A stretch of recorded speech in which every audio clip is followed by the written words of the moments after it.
What is up, Titan Nation? Yes, I am not Titan Upload, as you can see. I'm Titans Rossi, but as you know, we've rolled out the official Titan Upload Network channel this week, and it's been going really good.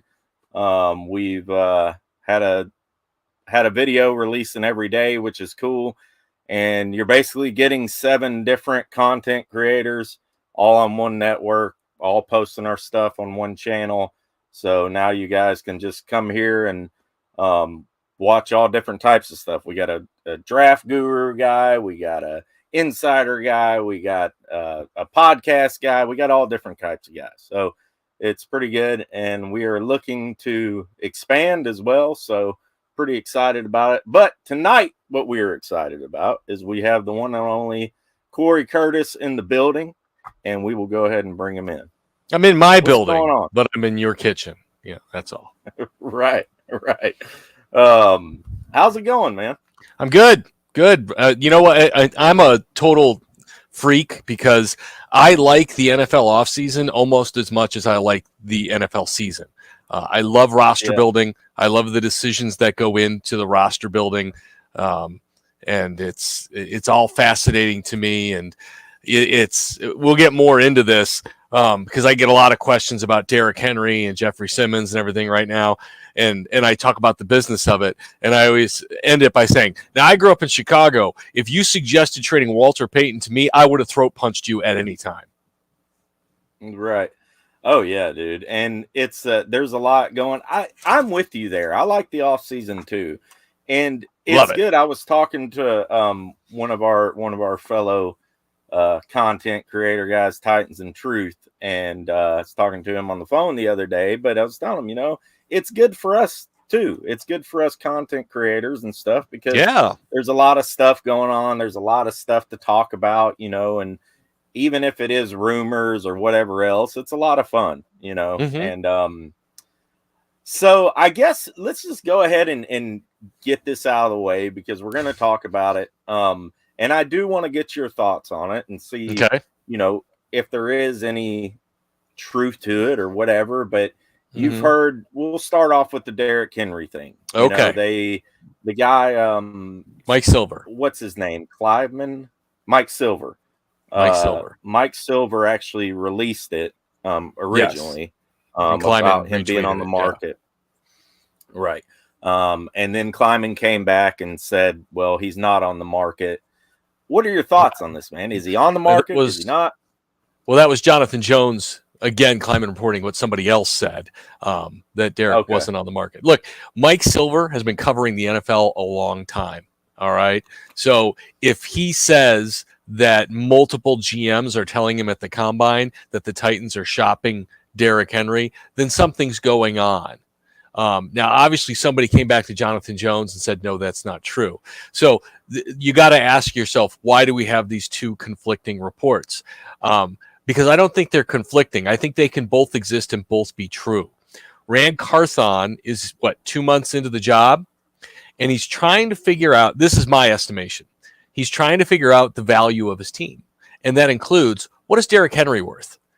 Is there a demand out there for Derrick Henry? Is there more than one team that wants Derrick Henry? So that if I do decide I want to deal him, this is the commodity that I've got. Okay.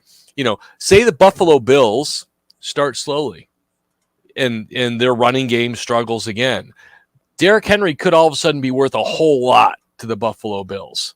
He could be worth more in week 2 or 3 than he is right now. And so I think Carthon may not be shopping Derrick Henry at the combine, but I do think he can be chatting about his value with other GMs, which can be construed as shopping. And when that report comes out that he's shopping, someone goes to Jonathan Jones and says, no, that's not true. We're not shopping him. Right. Which could also be true. But I do think he's seeking his value. And I do believe in my heart of hearts that if the right offer came along, that they would absolutely pull the trigger. And what do you think? Okay, let's ask a 2-parter. Realistically, what do you think Derrick Henry's worth, and what do you think the Titans would accept? what would they accept to pay them? Well, he's going to be worth different things to different people, right?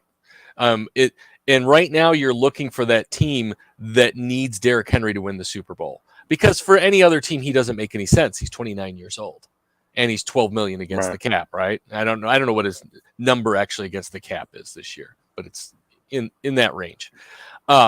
So it's going to be different to different people. So you've got to find your sweet spot. You've got to find your people that need him. And that, Buffalo is one of those teams. Miami could be one of those teams. There's several of those teams that are out there.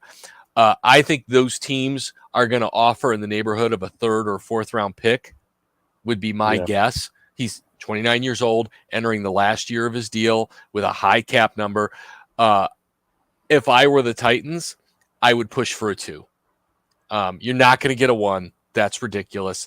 But if a team really thinks that Derrick Henry makes them a Super Bowl contender or pushes them over the top, they may come to the table, or you might be able to get a 3 and something else. But I would be pushing for a 2. And I think if somebody came to them with a 2, I think it'd be very difficult to not pull the trigger on that deal.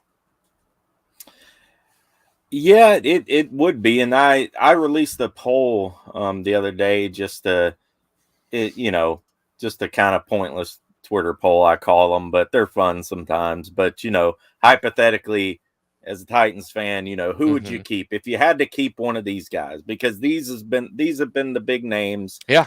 And I was kind of surprised by this. I mean, 76.6% for Simmons, over 2,000 votes. So it got quite a few votes. Yeah. Does that surprise you? It doesn't surprise me, except for I thought maybe Jeffery Simmons would get more. And I say that because Jeffery Simmons' best football is still in front of him, and Derrick Henry's best football is behind him. Okay.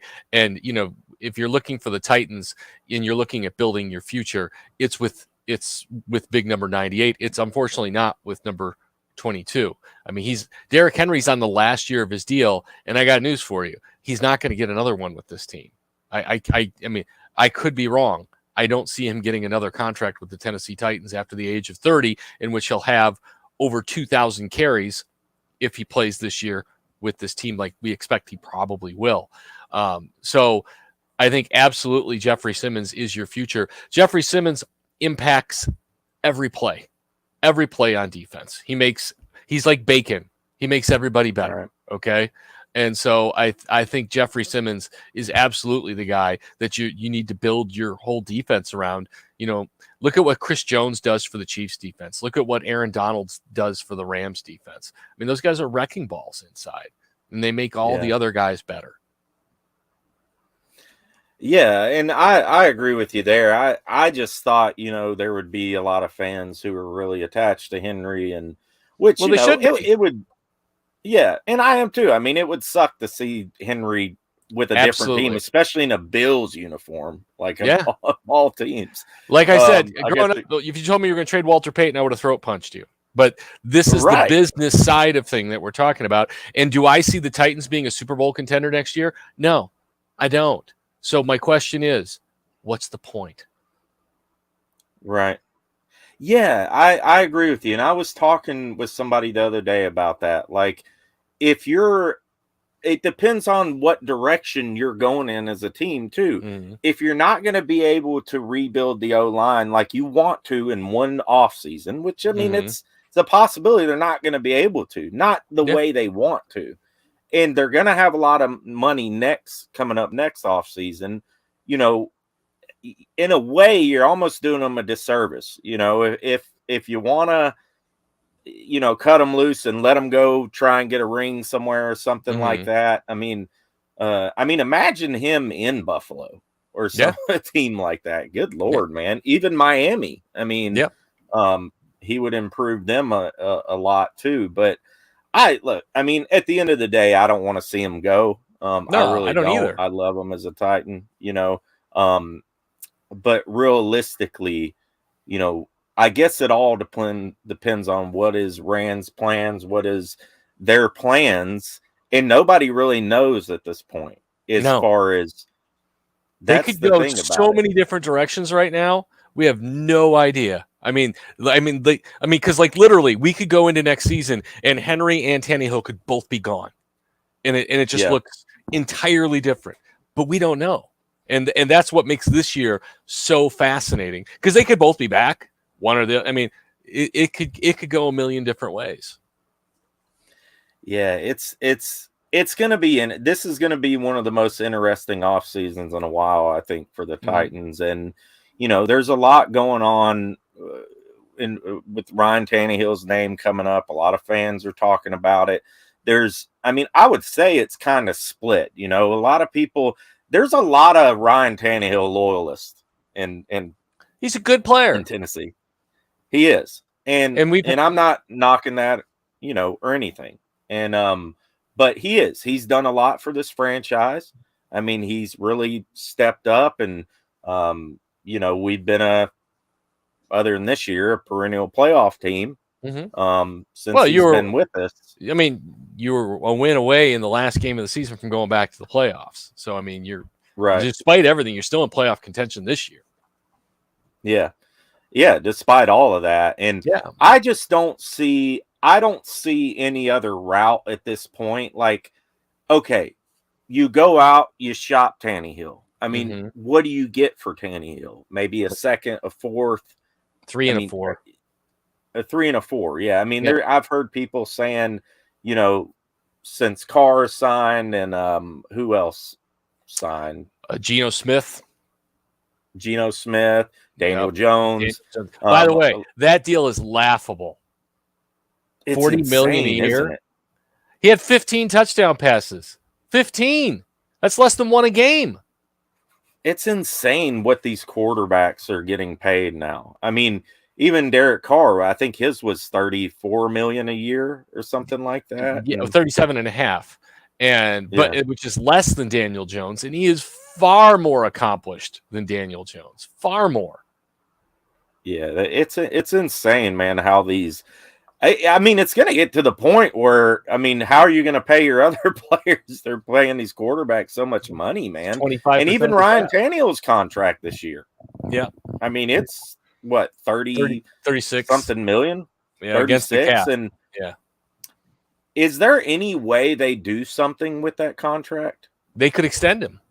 And lower his cap number this year, and you'd be committed to him, for another, for next year as well, which, I guess answers some of those questions that what you want to do. And, again, what I get back to is winning the Super Bowl. And who do you have to get through to do it? You got to get through Mahomes, and you've got to get through Burrow, and you've got to get through Lamar, and you've got to get through Herbert, and, on and on and on, and maybe Aaron Rodgers if he goes to the Jets. And you've got Tannehill, who's been good in the regular season and been kind of a no-show in the postseason. And so, again, I get to that question of what's the point? And so you can continue with Tannehill and be a competitive team without question, but do you think you're going to hoist that trophy with him? That's the question. That's the only question that matters. That's it. Right. And so if the answer is no, you have to start figuring out who are we going to do to get it? Who is identify who is a guy who we think can hoist that trophy for us, and how are we going to get him? Because that's the only question that matters. And let me ask you this: do you think it's this offseason? If you can't identify that guy in the offseason, then no. If you're looking around in free agency, and you've seen Derek Carr, and you've seen all these other guys, Jimmy G and Daniel Jones and whoever, and you don't think any of those guys are the guy. I mean, you can't sign a guy. I was arguing with some people on Twitter about this. You can't sign a guy to a big bad contract just because you don't have a better option. All right. Not having a better option is not a reason to sign a bad contract. All right. I mean, you'd be better off moving with a bad player than with a bad contract, almost in my estimation. If the guy that you gave the contract to isn't going to win it for you anyway. And so, Right. you look around and you see if that guy's there. I mean, you've got the whole Lamar Jackson thing, and I'm sure we're going to talk about that. Yeah. If you think Lamar Jackson can win you the Super Bowl, then give up the 2 first-round picks and sign him. I mean, yeah, it's easy. If you and he's a lot more known quantity or quality player than like CJ Stroud, who I think Teron Davenport says the Titans like CJ Stroud, and there's a lot to like there. But we all know how the draft is with quarterbacks. It's such an unknown. Yeah. And so you'd be trading picks for an unknown, where Lamar would be trading picks for a known. But again, it's just identifying. If you think CJ Stroud is a Super Bowl winning quarterback, you do whatever it takes to go get him. And I was going to ask you that, your opinion on, the top 3, right? I guess the top 3 after the combine is Stroud, Richardson, and Young. And then you got, I guess, Levis on the outside looking in. Out of those 4, I mean,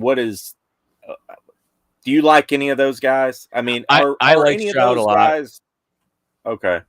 He plays the position.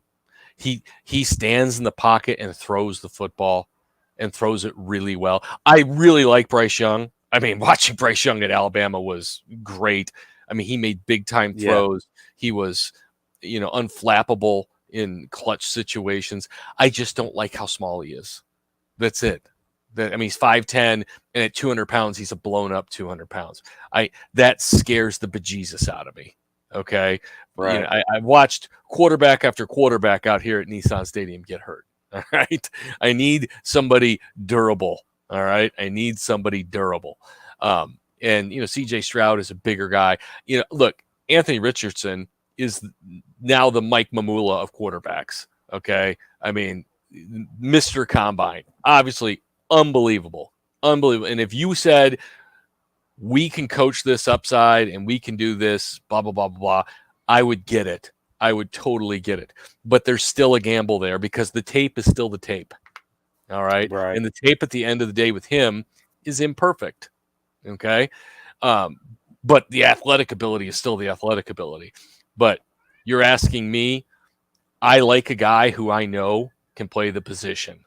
And CJ Stroud, obviously, they all can play the position, so that's going to go around. But I would take CJ Stroud, number 1.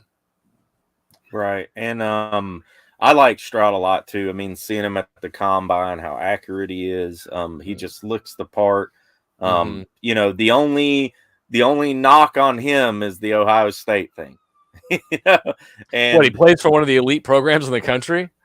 No, because there hasn't been any really great Ohio State quarterbacks in the NFL. That means nothing. That means nothing. No, I know.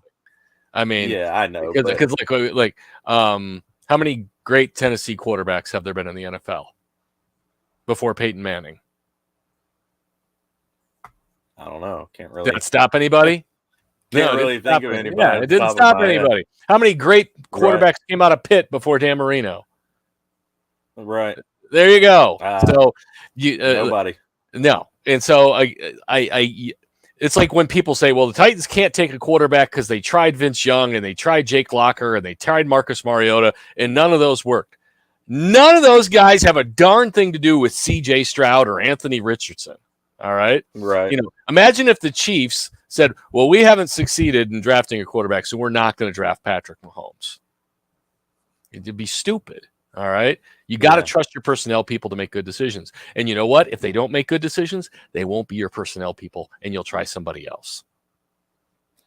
I know shout out to Titan Anderson, but I know he's been on the Henry and Lamar thing, and it'd be fun to see, do you think Lamar would fit in well here, like in their type of system? And I mean, I guess we don't really know what Kelly's is. Yeah.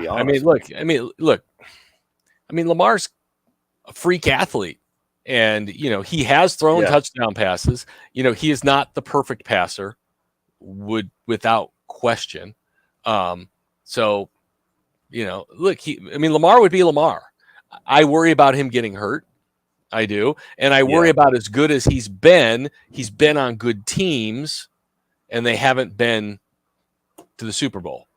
And I know he hasn't been in that league that long, but, so if they win, I look, he's an MVP. He's a former MVP. I would get it. Yeah. I would say, I understand this plan. I don't know if it'll work or not, but I understand it.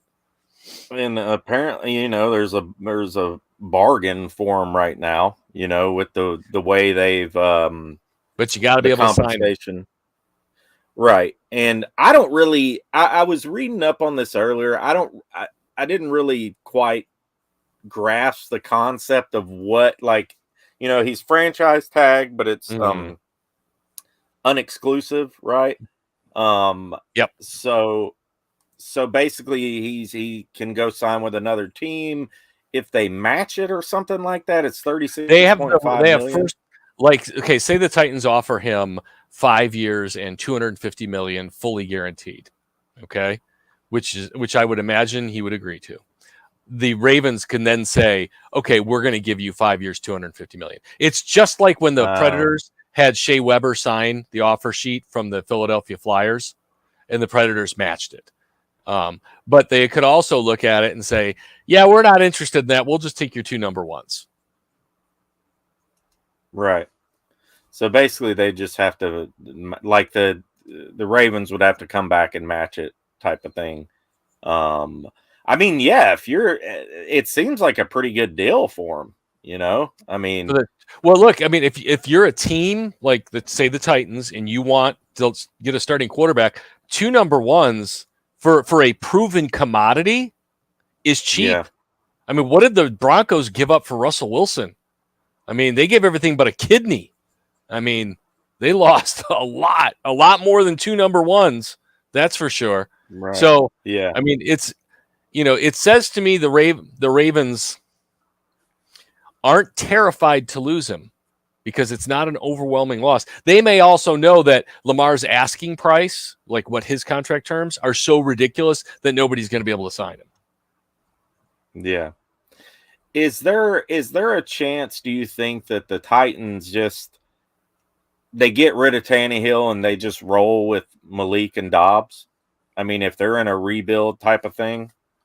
Okay, if you say that again, I'm going to throat punch you. Okay, I'm just saying, because that people have been talking about. Okay, Malik Willis is in no way ready to play. All right, now look, he could make a monumental jump this summer. He could, but last year he was lost out there, lost completely. You need to be able to read it, grip it, and rip it. All right, and he read it, he gripped it, and he gripped it some more. Because he didn't trust anything that he was seeing, all right? And so he's got a long way to go, all right? Doesn't mean he's not going to get there. Doesn't mean I hope he doesn't get there. I hope he puts on a gold jacket one day and has 17 rings, 1 for each finger and toe, okay? I do. But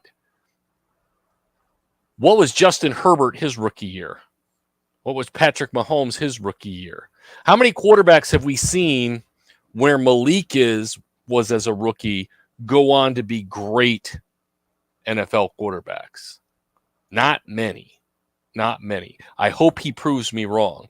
But I think if you went into this season saying Malik's going to be our starter, that would be incredibly irresponsible. And it would be telling me one thing. You want to pick Caleb Williams first overall next year. That's what it would tell me. Now, as for Josh Dobbs, I think Josh Dobbs is a fine backup because I think, he showed that if your quarterback is hurt, he can come out and run the offense. Okay. He ran the offense. He understood the offense. He's able to move. He can move the chains with his feet. He can make most of the throws. And so, I think, him as a number 3 most of his career, he's shown from what I saw with him here, he's ready to be a 2. And so I'm all about him being the 2 for the Titans.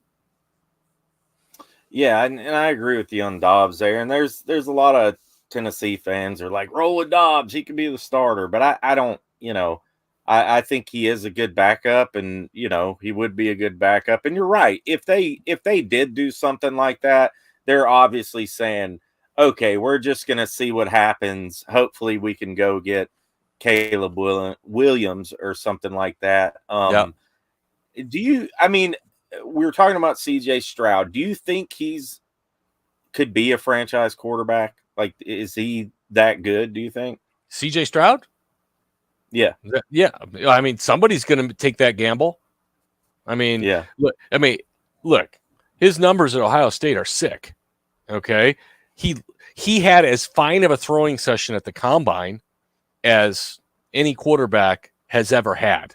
Okay. Fire Tim Kelly. We're already firing Tim Kelly. Oh my gosh. First hashtag fire Tim Kelly from he hasn't called a play yet. We're already firing the guy. Oh my gosh. No. Yeah, I think Vrabel called a few plays, but I don't know if Tim Kelly did. Yeah. But yeah, I mean, look, somebody is going to give CJ Stroud a chance, and he's played a ton of football. He's played at a really high level. And he's played for a really big time organization. He's going to come in. He's the rookie who comes in and starts immediately. All right. At least he better be. And so, right. I mean, if I had to bet, do I think CJ Stroud is going to be good? Yeah, I think he is going to be good. If I were the Titans and I were picking third and CJ Stroud were on the board, I would say you have to take him. You have to take him. Right. Yeah, I do too, man. I really like Stroud, and yeah, I think if you're gonna do something like that, then go get him. Couple other guys out there, of course. Aaron Rodgers he apparently met with the Jets. Do you think this is gonna happen with the Jets? Yeah, I do, because Green Bay doesn't want him back. Yeah, Green Bay. Look, I've heard that.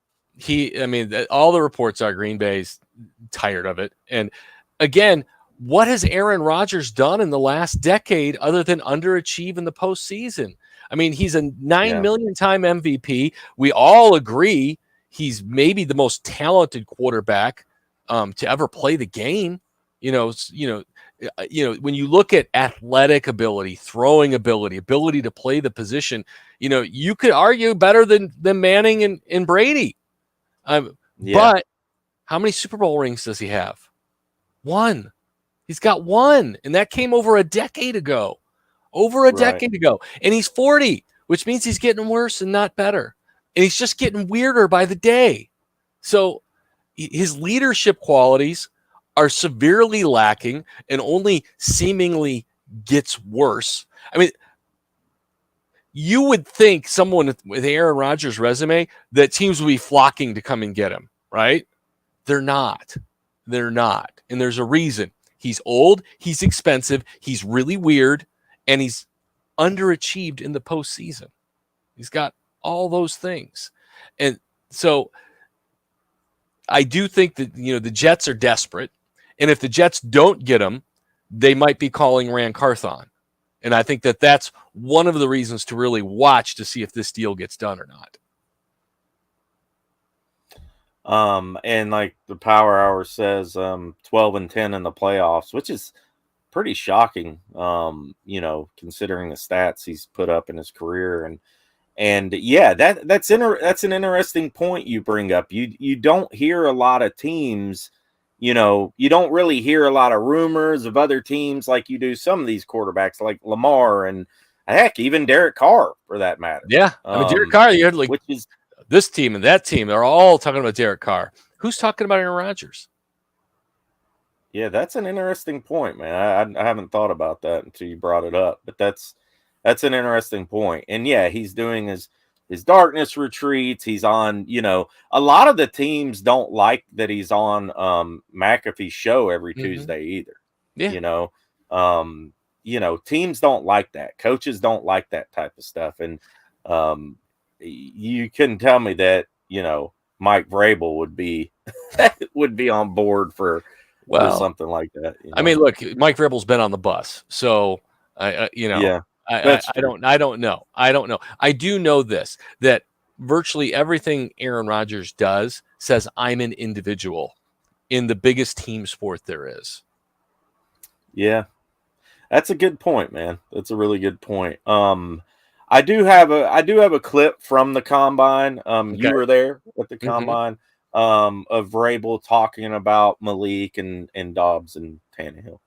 I am going to say this for every player. I'm as open to adding great players to our roster, whether that's at quarterback, that's at running back, that's at defensive line, corner.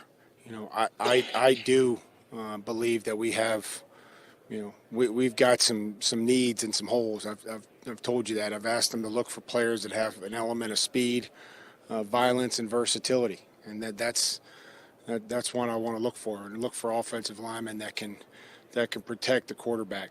You know, whether that's Ryan, whether that's Malik, that's Josh Dobbs, whoever that may end up being.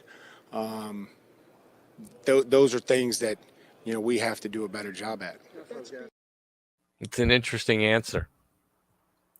Right. And I guess it's the ending that a lot of people, you know, we're talking about, whether that's whoever it ends up being.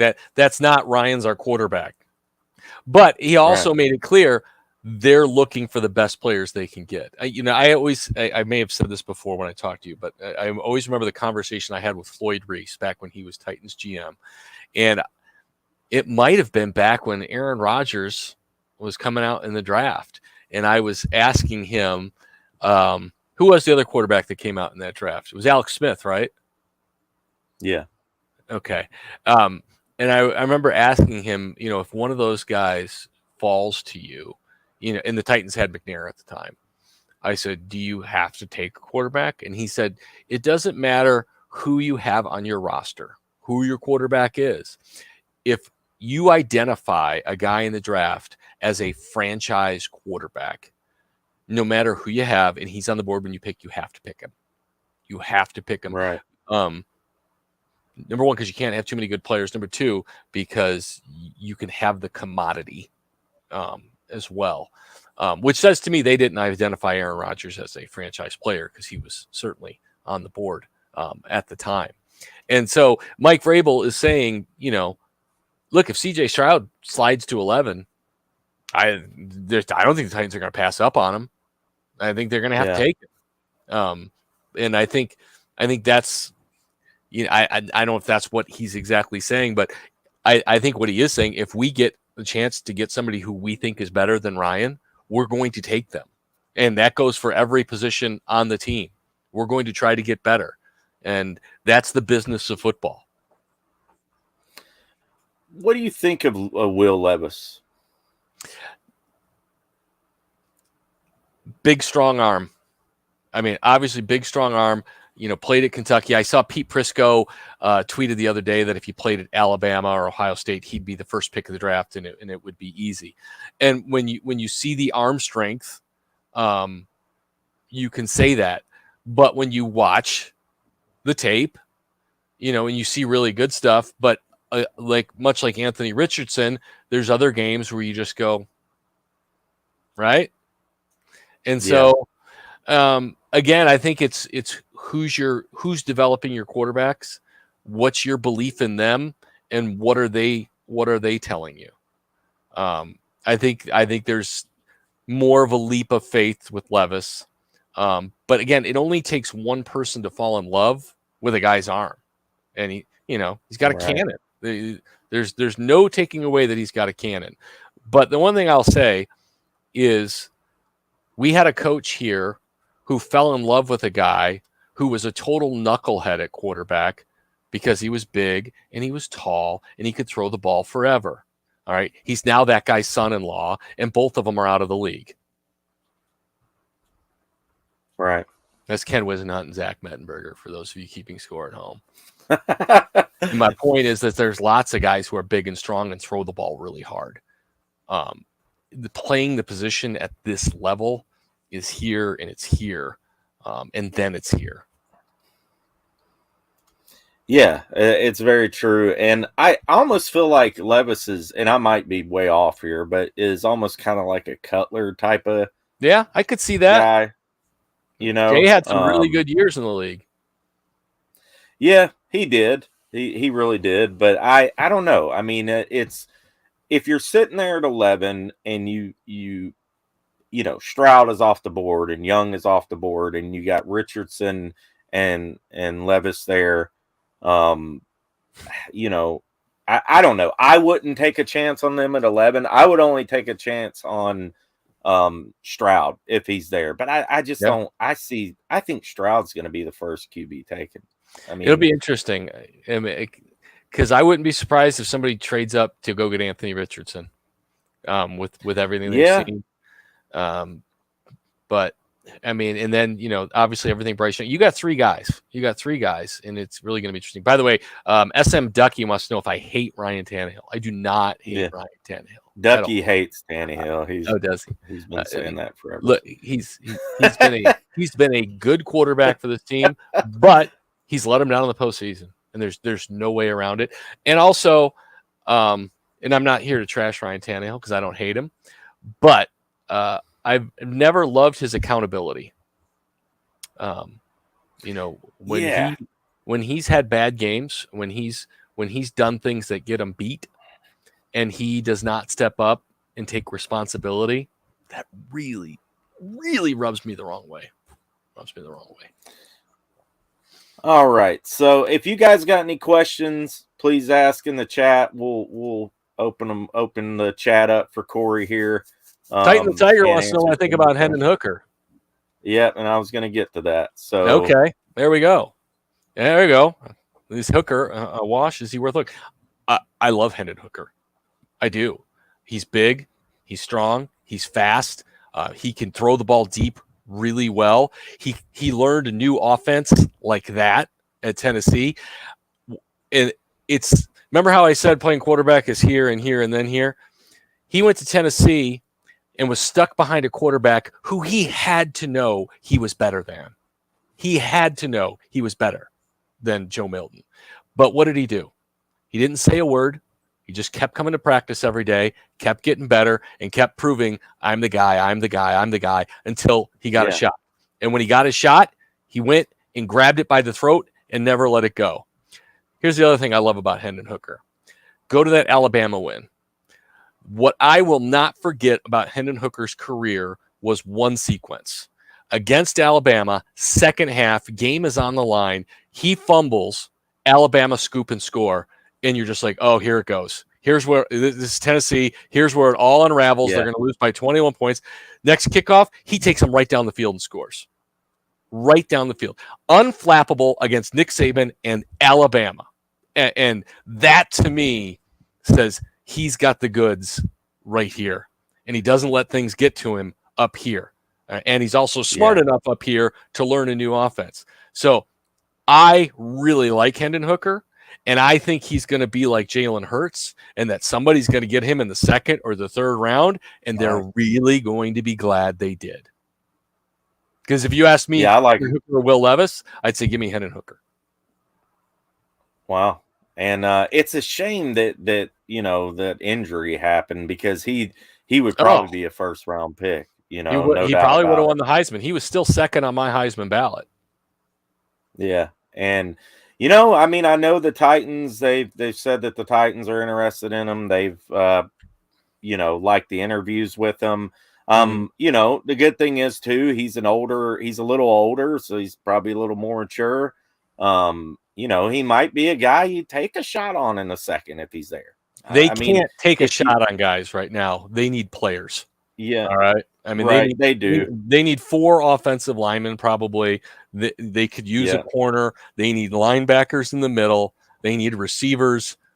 Just think if they had taken a position player with that third pick last year instead of Malik, they could have another guy. They say they took a guard at that spot. They could have a guard starting instead of Malik trying to figure it out.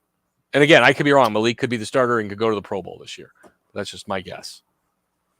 CFB says, what do you think about Burks next year?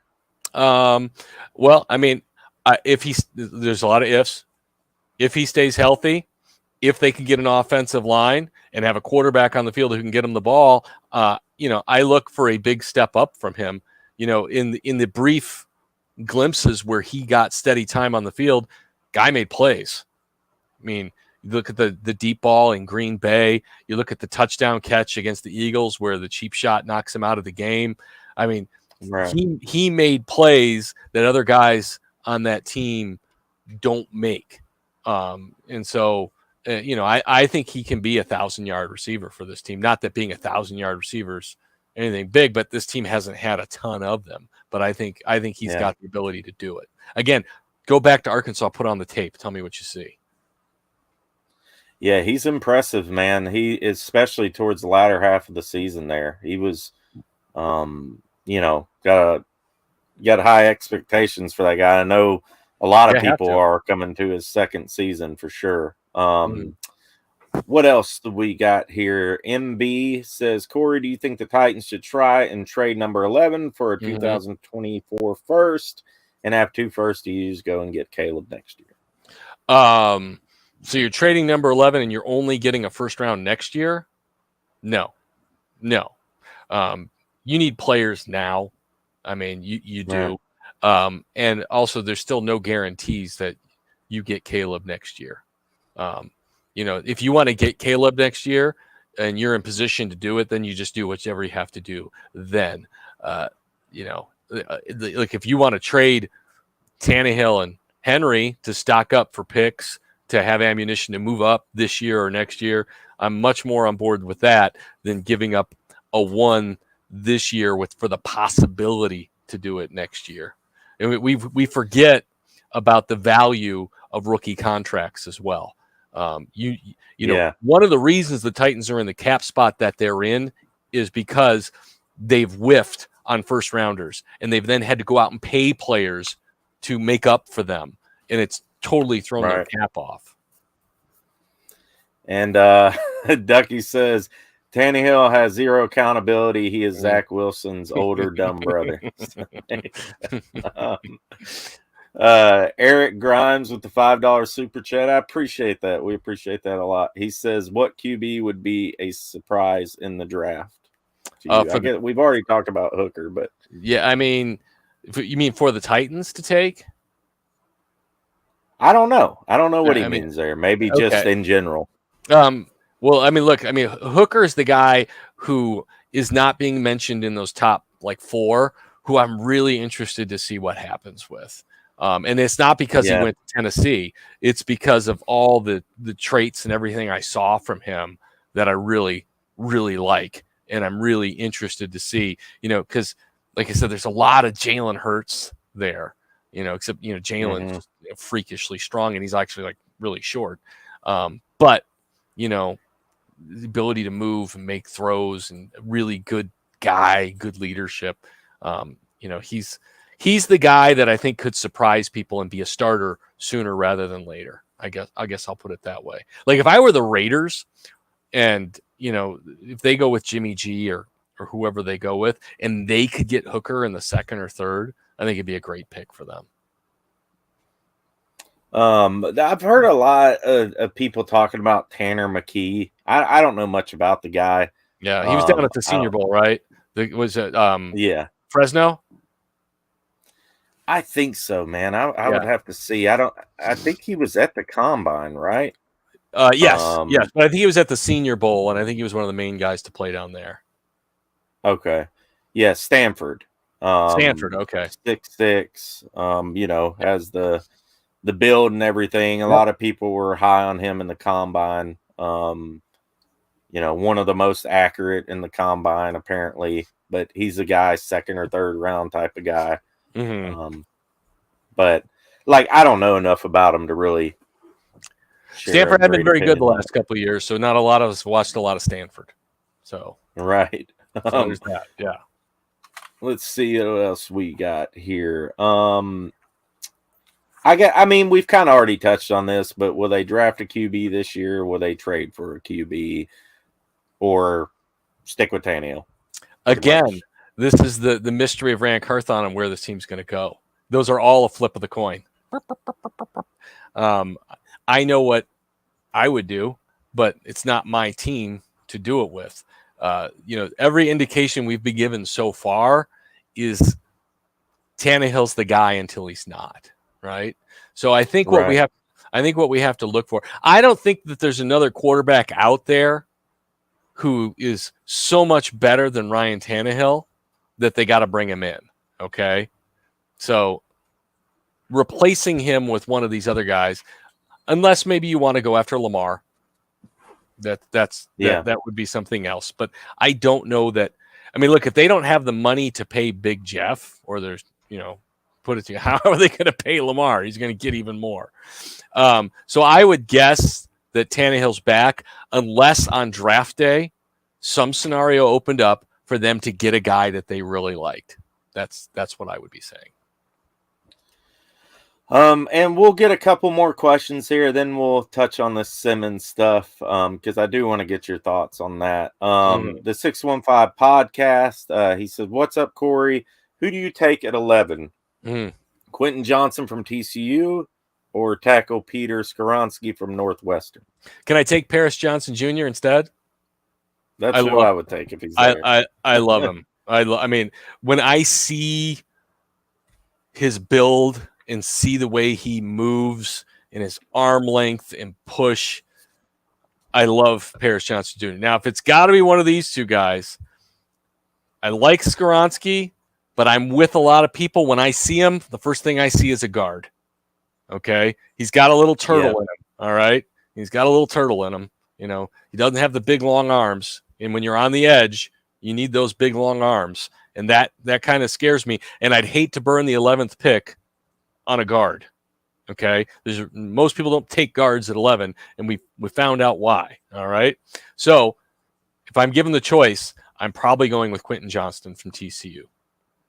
Okay, because you cannot have enough weapons. And let me go back to you with us on this.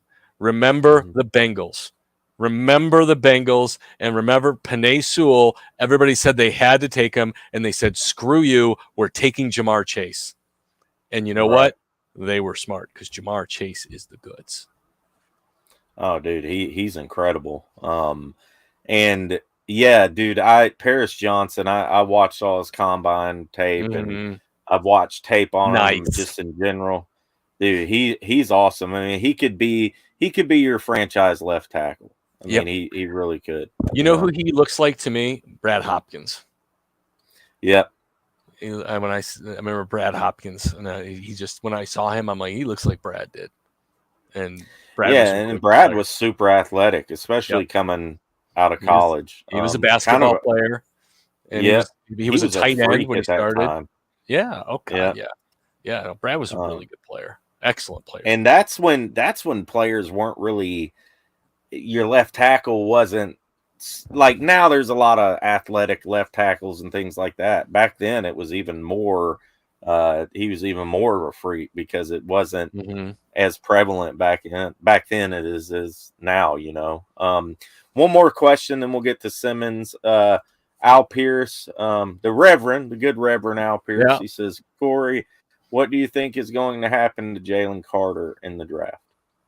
Well, I mean, the crime he's charged with, it's a misdemeanor, right? I don't know. Yeah. So, what is he, 6'5", 340 pounds? Something like that? I mean, he's huge. Something like that, yeah. It doesn't grow on trees. It doesn't. And, and so I don't think much. And also, I think that how far away it happened will help them. And you look at it as a young guy who made a terrible decision, a decision that that other young people make. They just don't pay the price that he and the other people involved had to pay. 2 people had to die, which is absolutely horrible. And there's a reason he's charged with a crime.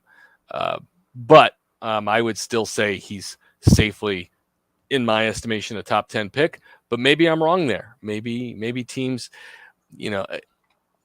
I think there's a difference between what teams view as a one-time bad decision and a pattern of bad behavior.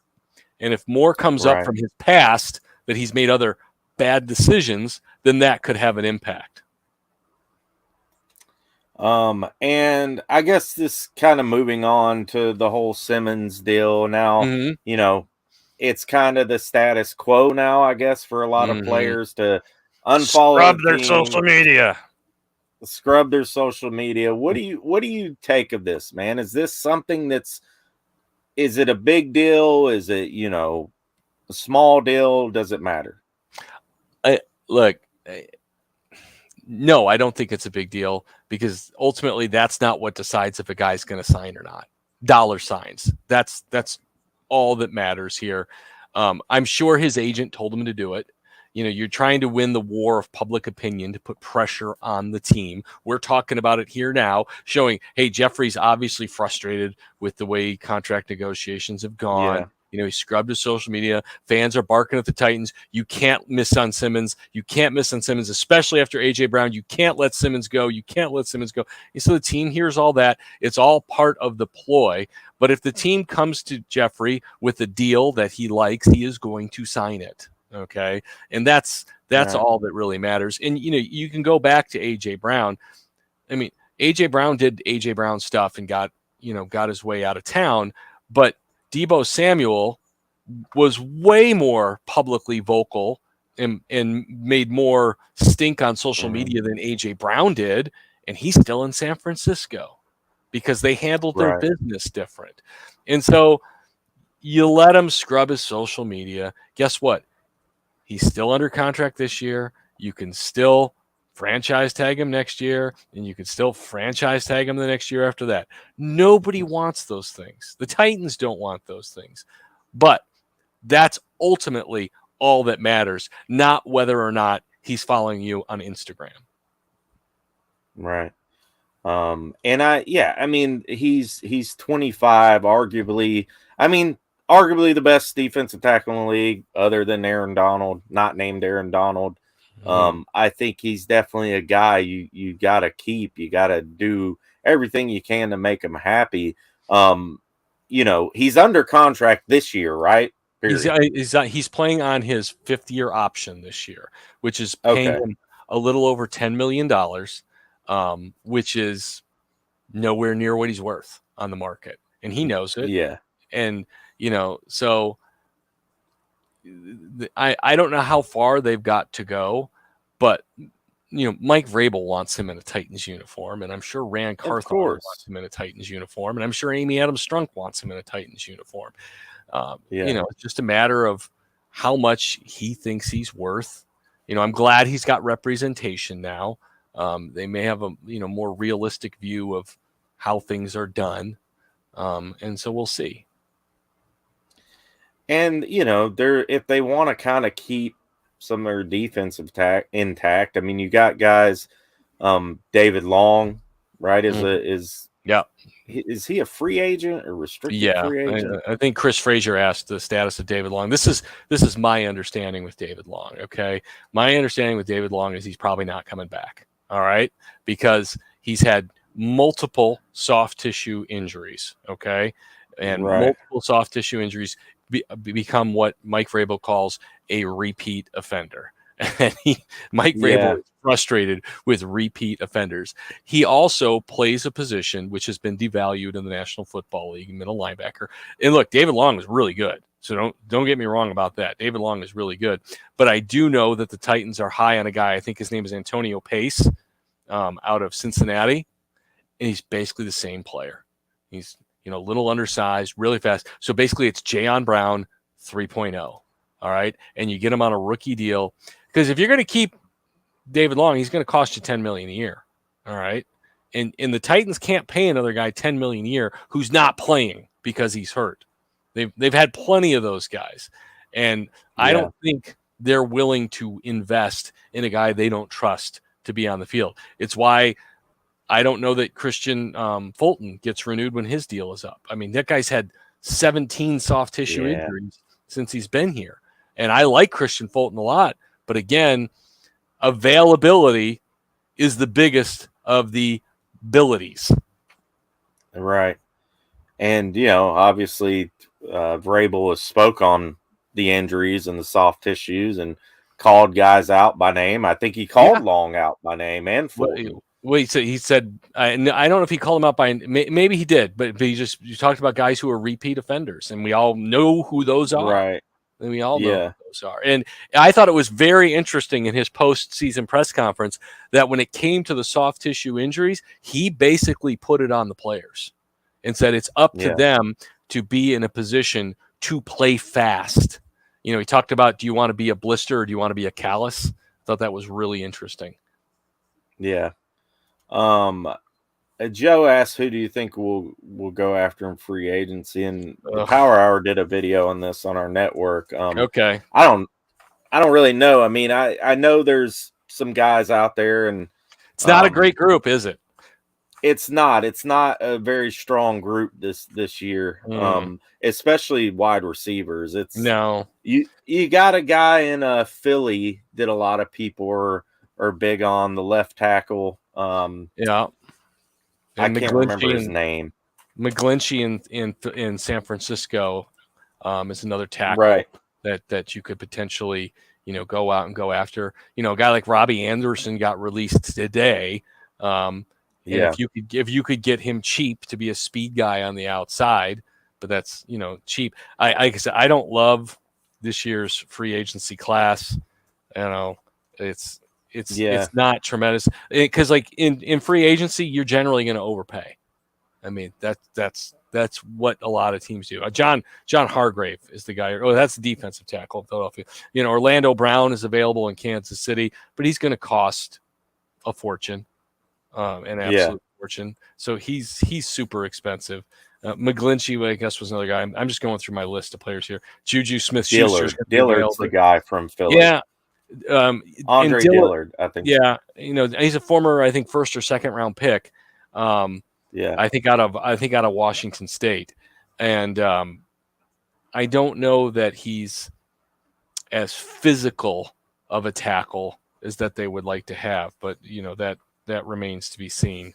I'm just going through it. It's just not a great list. DJ Chark going to be available from the Lions. I like DJ Chark. I like him. Yeah, I mean, maybe he might fit in as a number 2 with Burks, something like that. I mean, I don't know. Kyle Phillips. I mean, I don't know. You think he's going to pan out? Well, he's got to be able to stay healthy. I mean, last year he looked like Rusty Griswold out there. I mean, I'm talking about the one from Vegas Vacation. I mean, right. He was like 185 pounds, and you can look at the guys like like Julian Edelman. Julian Edelman was stout. He's small, but he was thick. And you remember in Waterboy when they said Michigan tried the towel boy and he just got destroyed? That was Kyle Phillips last year. Every time he got hit, it was just like the earth exploded on him. And I was like, holy cow. And, the word is that he's trying to put on 10 or 15 pounds. The question is, 10 or 15 pounds heavier, does he still have the same shiftiness? Does he still have the same explosiveness? Right. Does he still have the same speed? Is he as functional at that weight as he is at this weight? I think he's going to have to be for survivability. But look, I do know this.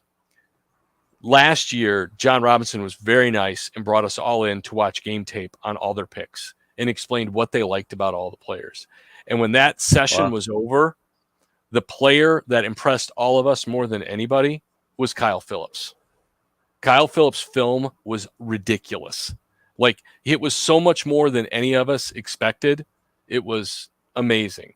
And so I'm not going to give up on Kyle Phillips, but I need to see him heavier, and I need to see if he can still go. Yeah.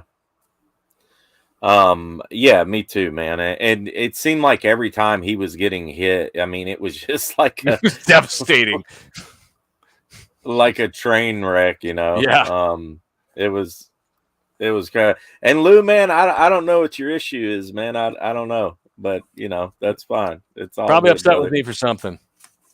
I don't know. I think he was mad because I didn't ask about why you thought we weren't Super Bowl contenders. But I mean, because you don't have an offensive line, you don't have a second receiver. Take your pick, because Tannehill's not a Super Bowl quarterback.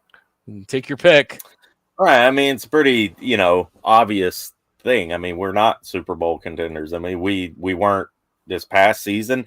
Possibly the season before we could have been. Everybody was back healthy, but Ryan Why did you Tannehill lose threw that 3 game? interceptions. Because Burrow was better than Tannehill. That's why.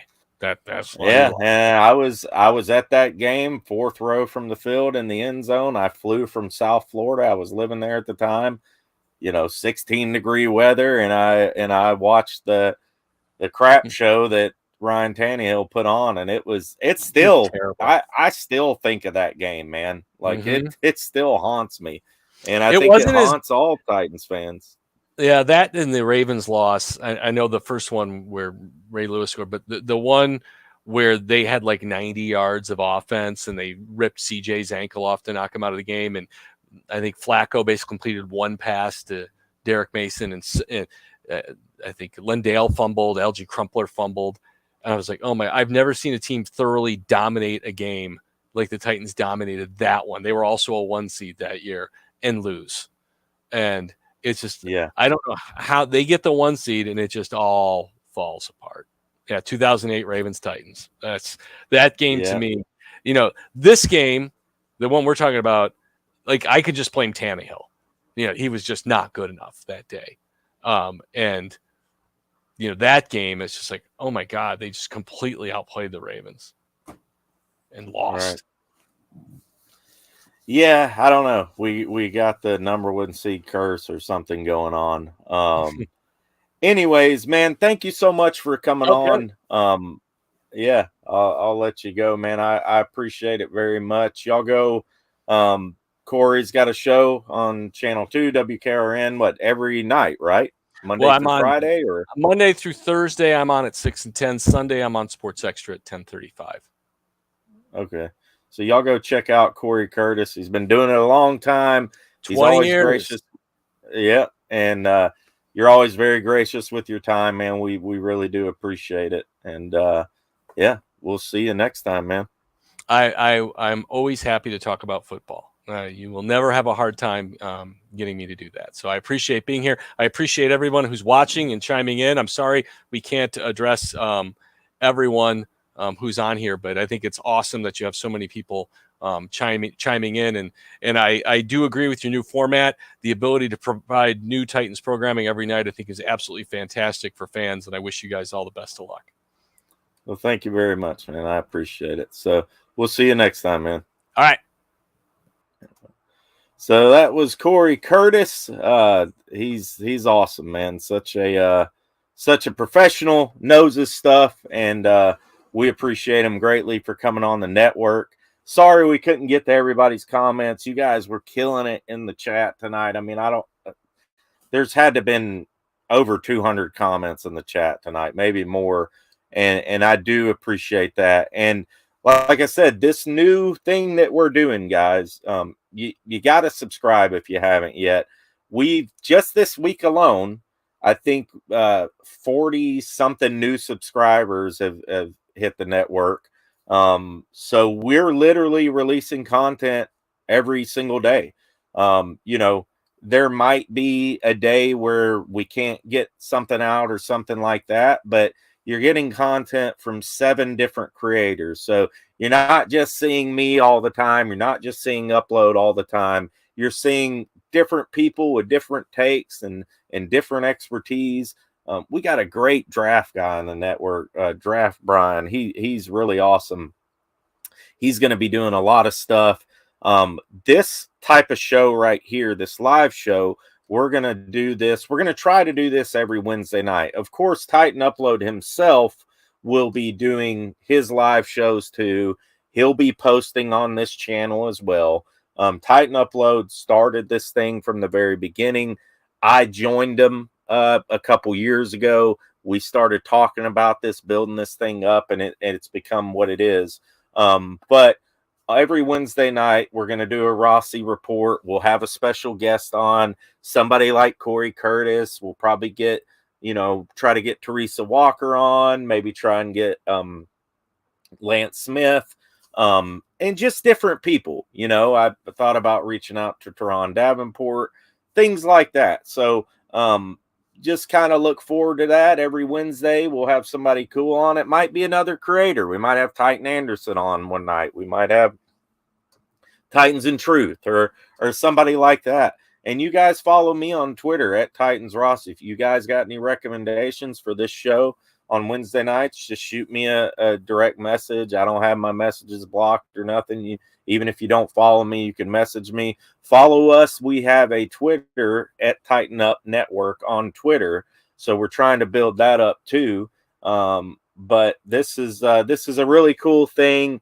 This is all about you guys. This is about the fans, our followers. We try and put you guys first because, we're fans too. That's what we are. And we got a really cool video coming out tomorrow. Kind of some breaking news, I guess. We've been known to break a few stories, all right, on the network. We caught a lot of flack too in the process of it because we're not quote unquote official media yet, but or we're not credentialed yet, I say. But tomorrow we got a great episode coming out. Titans for Life, James Wheeler, our resident insider, kind of got some breaking news he's going to drop tomorrow. It's going to be a good one too. Nothing too crazy, but it is some news. Might upset some fans, might make some fans happy. So tune in tomorrow morning. We'll be dropping that. I want to give a special shout out to all the other creators out there who are putting in work for the Titans in general, not just in our network, but everybody else. Titans in Truth, Titan Anderson, Titans Time Podcast, who might be joining us. He might be joining us soon. We've been talking about it. All the creators out there, man, the chat sports guys, they shout us out a lot, so I appreciate them. MJ, the I can't remember his channel name. All the other guys out there too who are putting in work. The guy Tyler, I think is the Tighten Up Podcast or what, I can't remember. And of course, all our channel members too. Like I said, we got 7 channels on here now, and it's a really exciting time for the Titan Upload Network. We got just in our own Titans Rossi, Titan Upload, Ryan Harris. He's our podcast guy. We got the Power Hour, who's kind of like Power Hour is awesome, man. He's our TikTok guru. He's got the radio personality. We got Titans for Life, a resident insider. Then we got Lee Hillis. Lee Hillis brings a pretty cool thing to this network because he knows a lot of connections. He's had ex-Oilers players on his show. He's had all types of media people on his show. And then, of course, we got Draft Brian. So, guys, please give us a follow and subscribe. We really appreciate it. And thank you so much for all your support. Yeah, Sports Fan Entertainment. And I believe he's going to be coming on the show soon, from what I understand. I think Titan Upload's been talking with him. DBS says, Rand has a plan to take the Titans to the promised land. That's a good one, man. That's a good one. I hope you're right, dude. I really hope you're right, because honestly, I don't want to see us just fold. I really don't, man. I don't want to see us just fold and, just tank. Like I'd really hate to see that. I hope we could kind of maintain at least a playoff caliber team, at least to where we're competitive. I know I expect us to take a step back. I mean, I don't know if we take a step back from 7-10. Maybe we're kind of a 9-8 team next year, 8-9. I don't know. I really don't know. You never know. We're losing a lot of people. You got to replace that whole offensive line. It could be a tough season next year. But also, I feel like you can also remain competitive. You can at least remain competitive in the AFC South. Maybe, the next year is when you really start getting that power back again, because they got a lot of money going into 2024. So, and like Top Tier said, 2024 is gonna be good. Yeah. So, I mean, if we have to take a hit going into next year, it's okay. I don't think we're just going to completely tank. I don't see a Mike Vrabel team just completely tanking. Now, the end of last season, towards the latter half, we lost 7 straight, right? 8 straight, something like that. But the team fought. It's not like they gave up every single game. They were fighting, man. And the injuries were just unbelievable. The injuries were crazy. I hope that's something that can be fixed this offseason. I hope we don't have that same type of luck going into next season. You know what I mean? It's I just hope that doesn't happen. And yeah, Tyler Rowland on the Locked On. Yeah. We're gonna have James No Flags Films. Actually, we might have him on next week and do a little draft thing. I might have to reach out to him, see if he's available next Wednesday night. Tennessee Titans week. How could I forget those guys? Those Jacques, those guys are amazing, man. Facts, no paper. Much love to those guys as well. They're good buddies of ours too. So anyways, we're going to get out of here, guys. You've been amazing. 70, 80 people strong, the whole freaking show. So you guys have been awesome. We appreciate it greatly. We really do. And we thank you so much for your time. We thank you so much for your support. Please subscribe if you haven't yet. And tighten up, guys. We will see you next time. Stay tuned to this channel, this network. We're posting content every day. Give us a click. Give us a like. Let us know what you think of the videos. Let us know what you think of the new format. And we will see you later. Tighten up, guys.